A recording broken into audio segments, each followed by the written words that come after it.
We are in Rutland, Vermont, just north of the center of town on Route 7 at the CVPS Solar Project and Renewable Education Center.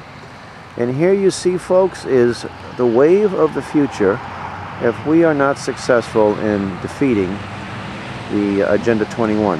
Now, there's nothing wrong with the idea of renewable energy, and solar panels by themselves are not a bad thing. But this will not generate ample electricity to meet our needs, present and future needs.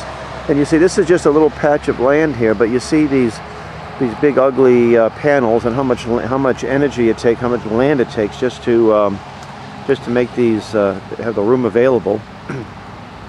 And this company has this education center talks about hydroelectric power, but that's something that the Agenda 21 folks really despise. So using damming up rivers, for example, even the current ones, to renew or rebuild some of these hydroelectric plants is not sustainable. But this is. You see how many? It's probably a little, just maybe an acre or so of land to put these ugly panels on. And Vermont is not the best state in the world for solar energy, since it tends to be a pretty cold state, and it's cloudy a good percentage of the time, even in the warmer weather. But folks, and I also will need to investigate a little bit further, but I imagine that money that came from this did not come from the private sector or from you know, their profits. It's federal, state grants that make this possible. In other words, the free market will not sustain this, and therefore the money has to come from the privates, the taxpayers. So this is why we need to defeat Agenda 21, and I think we'll be successful. I think people will see this as the fraud that it is.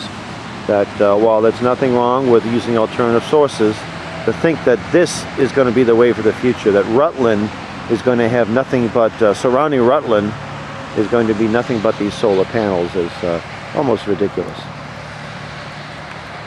So I encourage people who are watching this to get involved with our campaign to stop Agenda 21 and to get us out of the United Nations.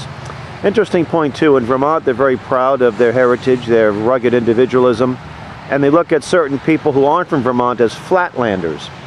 Well folks, if you live in Vermont and you don't like flatlanders, the UN is as flatlanderish as you can get.